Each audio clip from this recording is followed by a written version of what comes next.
Assalamualaikum warahmatullahi wabarakatuh.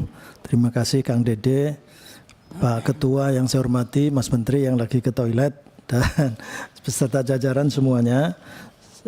Sambil menunggu Mas Menteri, saya menyampaikan review aja mungkin buat Pak Dirjen Dikti, Prof. Haris. Jadi kemarin tanggal berapa hari Selasa ya, kita menerima BEM SI itu, reviewnya. Sesungguhnya yang UKT rendah itu tidak protes, yang paling banyak protes memang kelas menengah. Tapi memang ada yang tidak protes, tapi karena tidak masuk dalam kategori Pak Dirjen tadi. Jadi ada rendah, menengah, dan tinggi. Ada yang ultra tinggi soalnya. Jadi kan yang tinggi kan sampai UKT 8, 9. Nah ini yang 10 sampai 12 ini mereka terkejut.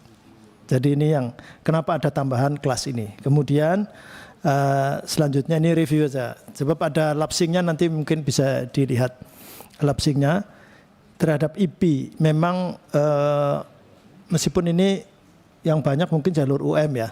Itu 20 sampai 30 juta itu sekarang sudah enggak sayup-sayup nyampe. Sekarang sudah naiknya sampai ratusan juta, 125 sampai 150 juta.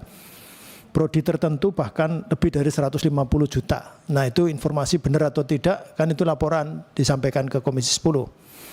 Nah ini memberikan kesimpulan bahwa orang miskin tidak boleh kuliah di prodi tertentu khususnya, yang mahal sekali.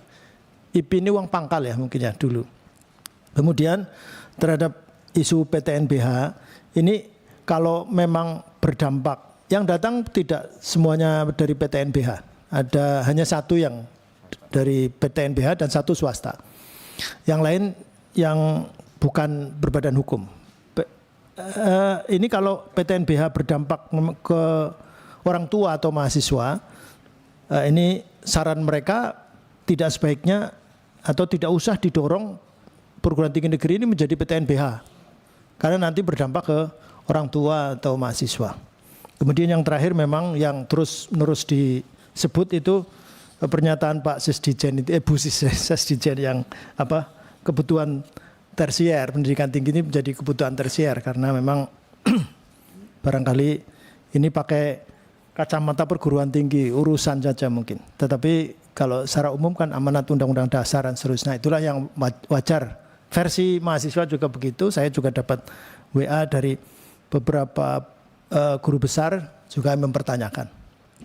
Nah selanjutnya saya menyampaikan satu, yang menyampaikan aspirasi ke Komisi 10 kemarin itu tadi Mas Putra menyampaikan ada yang sudah dilaporkan ke polisi meskipun dicabut ya Mas Putra. Tapi ini ada yang sudah diancam bidang kemahasiswaan perguruan tinggi negeri akan dicabut KIP kuliahnya. Ini menurut lewat forum ini tolong untuk menjaga, ini kan dampak dari MBKM juga. Jadi menurut kami mereka sudah sangat bagus ini. Kalau sudah baru ini ada tren untuk datangnya ke sini. Enggak hanya ekstra parlemen di luar. Ini lebih tertib, ini lebih bagus. Dan kami lebih senang kalau mereka bergaya begitu sebetulnya. Dan harus bawa PowerPoint, harus bawa bahan dan sebagainya. Menurut saya lebih bisa dievaluasi.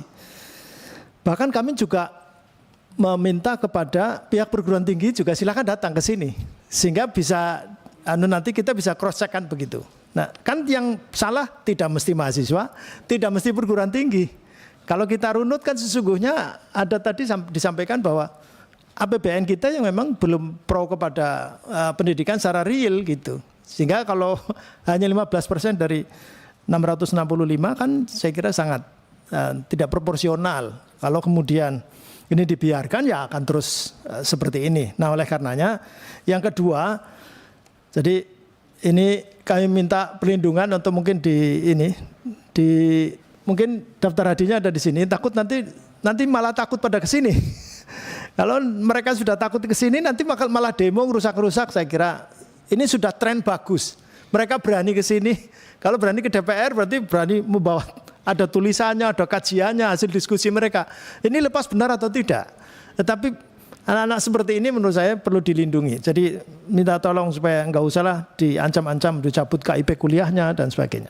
Kemudian di rapor 16 Mei juga kemarin Senin lalu Bu Menteri menyampaikan 20% APBN 2025 yang akan datang nanti akan naik. Jadi 708,2 kalau nggak salah saya ingat. Ini apa gunanya? Anggaran pendidikan ini naik kalau alokasi ke Kemendikbud masih bahkan mungkin akan turun pagunya. Kalau memang akan turun nanti akan ini seperti ini rame seperti ini akan terus saya kira. Saya kira karena ujungnya kan seperti itu, kita akan hadir, negara ini akan hadir apa enggak. Ini kami berharap kepada Panja, tapi Panja ini kan lama. Kemudian kami khawatir di beberapa Panja sebelumnya itu kementerian tidak mau datang karena bukan mitra Komisi 10.